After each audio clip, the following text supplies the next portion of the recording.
Alright, what's up guys? It's Mr. Eddie Barber. I'm back with another one. Today we have a little bit of a controversial subject.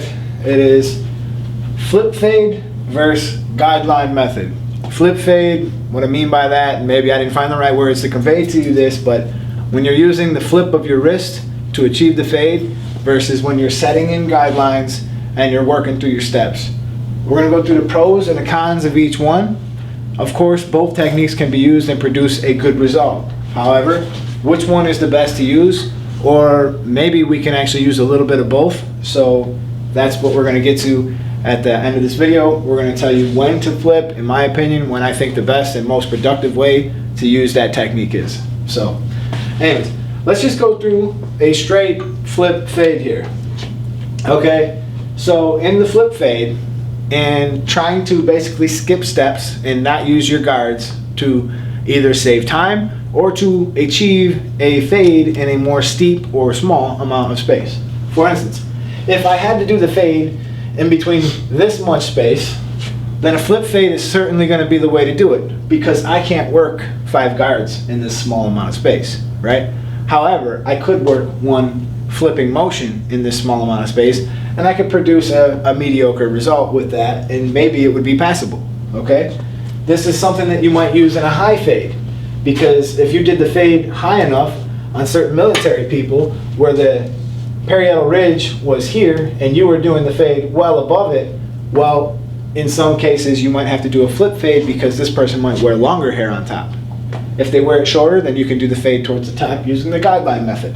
So this would be one of the pros. We're going to say the high fade, limited space,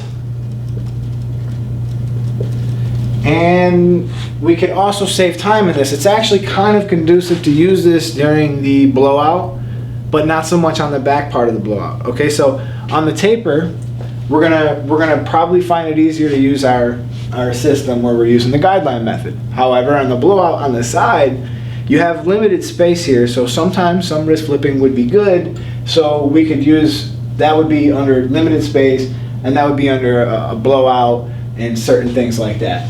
So we'll put blowout. And we could also say that flipping the wrist in the back on a taper on a man with gray hair or blonde hair is probably going to come out okay too, meaning that I use no guards and I arc the wrist in order to accomplish the taper. And I do that a lot of times on people with gray hair or blonde hair in the back where you're not going to see every little mistake or imperfection. So in some cases, we'll put taper. And that's kind of what I'm coming up with pros. If there's any more that you guys are thinking of, just put them in the comments and I'll get back to each one of you. I always try to make an effort to reply to you. So on the con side of things, what if I'm not that steady today? What if I drank too much coffee, or my hands are shaky or whatever, and I go to flip and I flip a little bit too hard, right? That's obviously going to cause a mistake. So we're gonna be prone to making more mistakes this way. So we could have our inaccuracy. We could have other situations where we create maybe a small bald spot or something that we accidentally don't mean to do. So we're going up, everything's going good, half of the fade's coming out great, and then boom, you cut a bald spot. So that could happen. Or the fade would be lopsided. It would be uneven. So you flip faded on this side and you came up with a nice fade on this side, right? And on this side, you flip faded and you came up with a nice fade on this side. The only problem is you've done it much too higher on one side than you did on the other. So you have a smooth fade, there's no lines, it might be okay, and the client might not even notice it. But it would be more uneven and inaccurate possibly.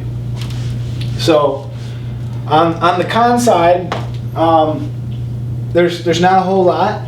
You could be inaccurate, you could be uneven, and probably the more you do the flip fade, the better you will get with it, if that's the chosen way that you want to do it.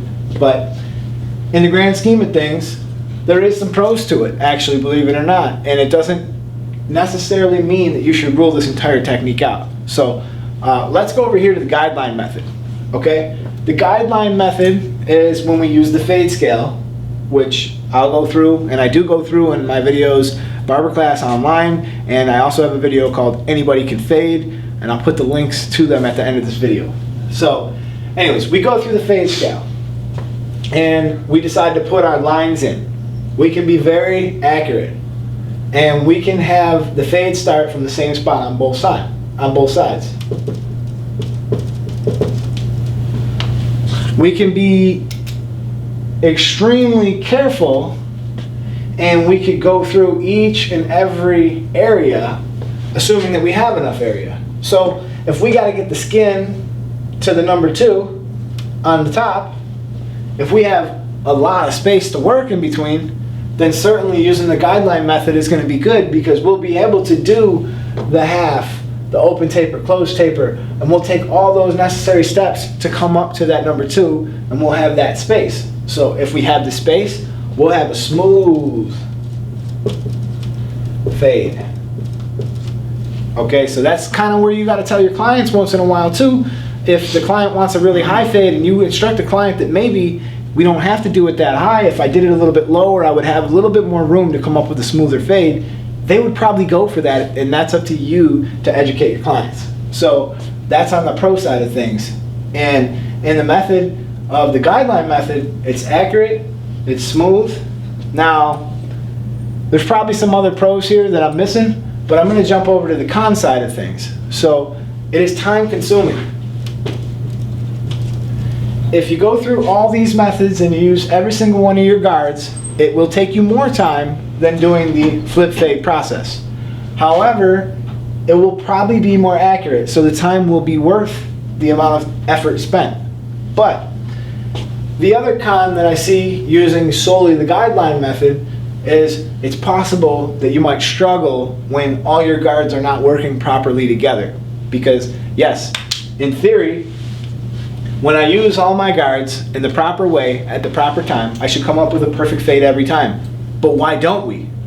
We don't, because no head of hair is the same, okay? You'll have thin hair, you'll have coarse hair, you'll have fine hair, you'll have medium, you'll have high density, you'll have low density, you'll have all these other factors, and then to throw anything else, you'll also have misshapen heads, hollows in the back of the head. You might have someone with all kinds of different things going on their head.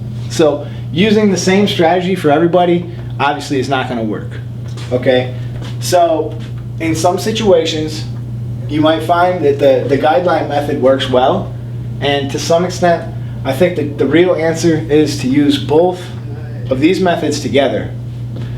When to flip, all right? So let's get rid of all this. Oops.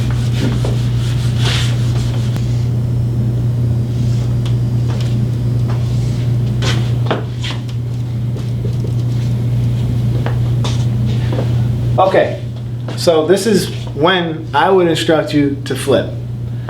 If I'm working from the skin to the number 2, it doesn't really matter what area I'm working in. I will do this almost every single time. I mix flipping and I mix using the straight guideline method together. My first guideline that I always put in is that 5-0 guideline. I make sure that that's even and accurate all the way around on both sides of that. And that falls under the straight guideline method, okay? Because I put that guideline in, and I know that my skin is coming from the same area on both sides. Now, anytime I'm on the in-between step, which for some of you guys who watch my videos, you know that a lot of the ways that I do my fade is during the second step, I start with an open taper. I'll just put OT. And I make this second guideline with my open taper. However, this is actually where I will do some flipping. As I come up with my open taper, I will start flipping my wrist. Although I'm maintaining the level that I'm coming up, I'm staying in between that ½ inch of that area, I am flipping my wrist.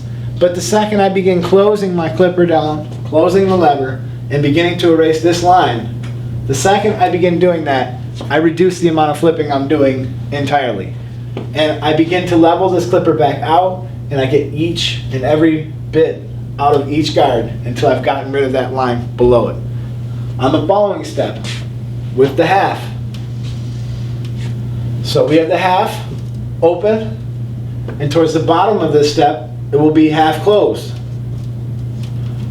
Okay, so the half open and the half closed. Once again, I'm doing the exact same thing. When I have the open taper on my half guard, I'm flipping my wrist, okay? As I put in that other guideline, when I come back through going the opposite way, I start lowering that lever and staying below where I was, lowering that level, staying below where I was, and I keep the blade flat, and I go back to the guideline method.